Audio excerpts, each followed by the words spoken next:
anterior side of the heart. And how can you tell this is the front side? You will see three things. Superior vena cava,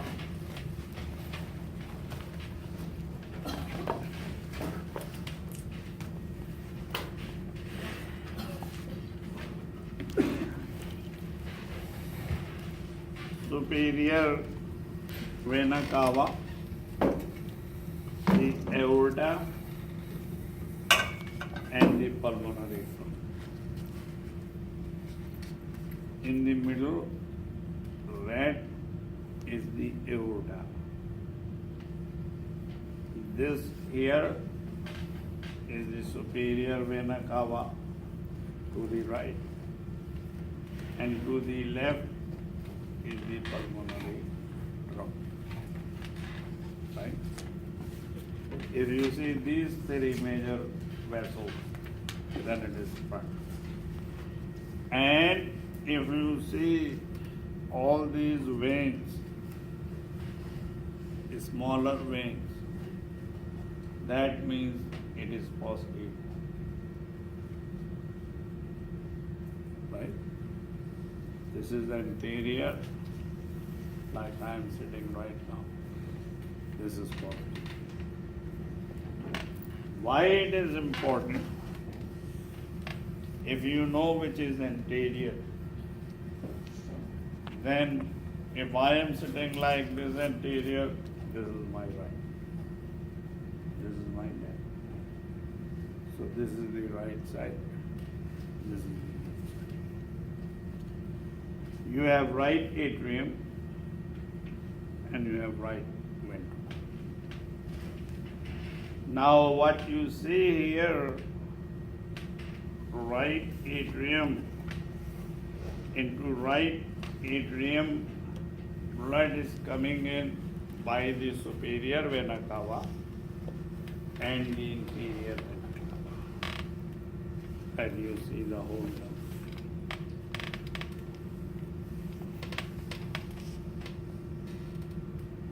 Right?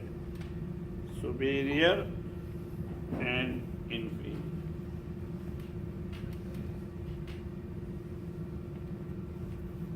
And from there, the blood goes into the right ventricle. So this is the right ventricle. And between the right atrium and right ventricle, you have the tricuspid valve.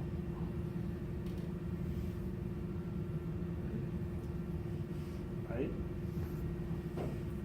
Now, when you name the structure, you need to be careful. Because see that flap sheet, white sheet, that is the tricuspid valve. But this is chordated.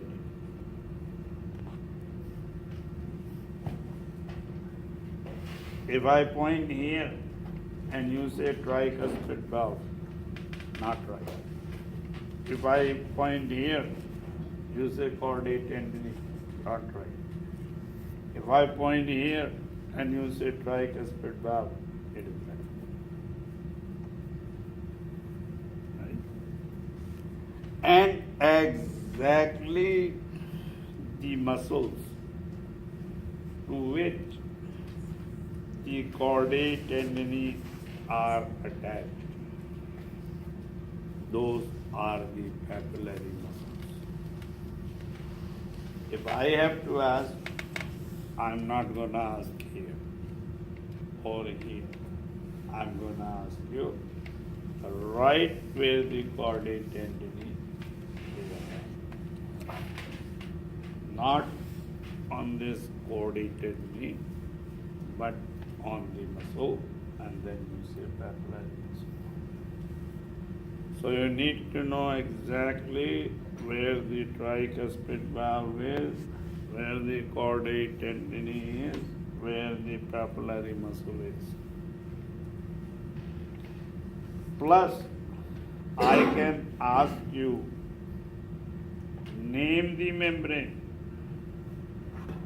and you need to say epicardium or visceral pericardium. Same thing. I can ask you, name the membrane inside. This is endocardium.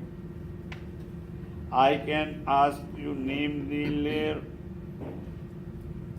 and you can say myocardium. Right?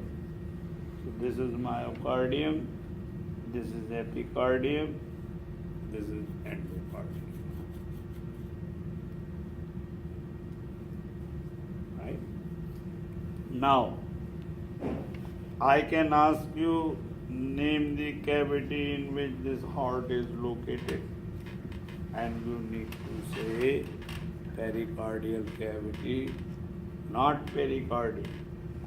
Because pericardium is the membrane, pericardial is the cavity. Now, if you look at this, what is this? Pulmonary trunk. Pulmonary trunk. Pulmonary trunk. Pulmonary arteries are here. If you call this pulmonary artery, then practically this is not right. Because trunk is an artery, but trunk is a large artery that divides into arteries, smaller arteries. Trunk divides into arteries. Pulmonary trunk, pulmonary artery. Pointed is here, pulmonary artery. Right, guys? And then this is the left atrium, left ventricle. The model is not made right, but in many models I have seen, they show clearly this is thin, this is thick. And when a model is like that, accurately made, then instead of looking at anterior and posterior, then deciding right, you can look at the thick wall and say this is the left side. Right? Now, this is bicuspid valve, also known as mitral valve. This is chordae tendineus.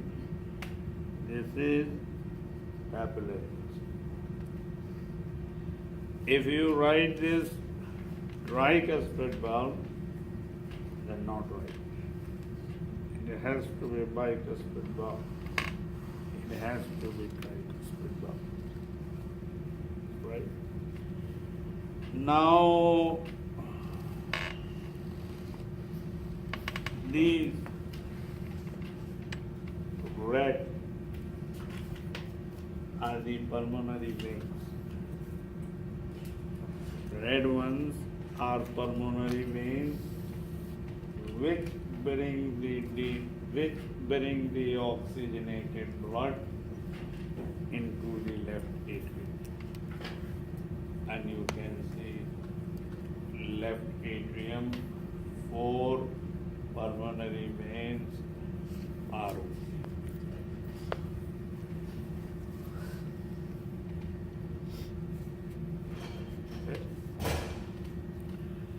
Now I tell you one more thing. As a rule,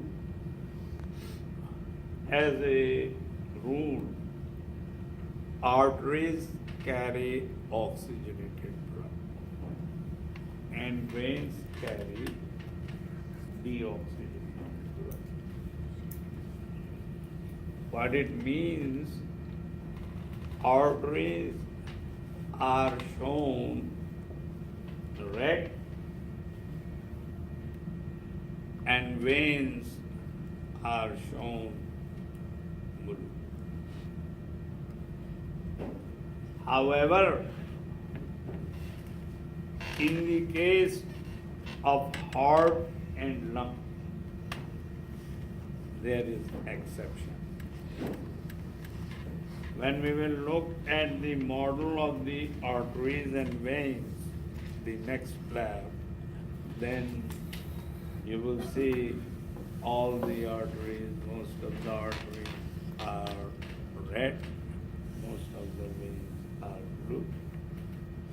And the only thing is there are two exceptions in the body. One exception is in the fetal circulation, and another exception is in adults where the heart runs between the heart and the lung. For example, this is the pulmonary trunk, pulmonary artery, and they are shown in blue. Why? Because between the heart and lungs, from the heart to the lung, pulmonary arteries are carrying deoxygenated.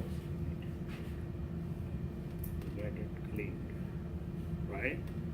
This is why it is. So this is an exception where arteries are carrying deoxygenated blood from heart to the lung, and they are made blue. Another exception is pulmonary veins. Veins like this one or this one are blue, but pulmonary veins are red because they are bringing oxygenated blood from the lung to the heart. So they carry oxygenated blood. That is why they are. Right? And all the branches of aorta, including aorta, because the oxygenated blood from the left ventricle is pushed into the aorta, and then branches of aorta supply oxygenated blood to the whole body. All the branches of aorta are red because they are carrying oxygenated blood. Right? Another important thing, two things that we did not talk about on this model is the pulmonary semilunar valve and the aortic semilunar valve. And you can see that this is pulmonary trunk, and it has a semilunar valve. At the entrance of the pulmonary trunk, there is a pulmonary semilunar valve.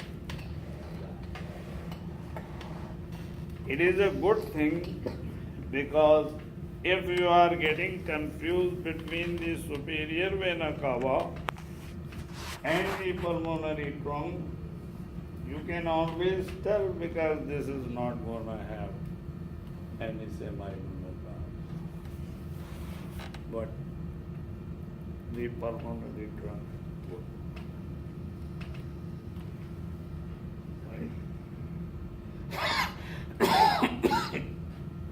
Similarly, this is the aorta coming out of the left ventricle, and what you will see, the aortic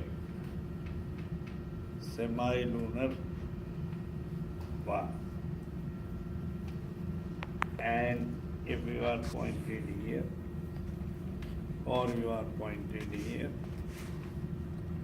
If you write only semi-lunar ball, it is not right. You must say whether it is a pulmonary semi-lunar ball or it is the aortic semi-lunar ball.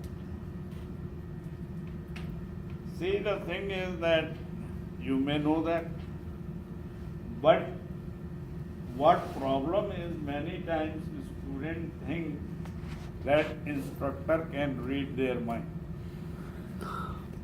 They write only one word or two words and then they think instructor will know.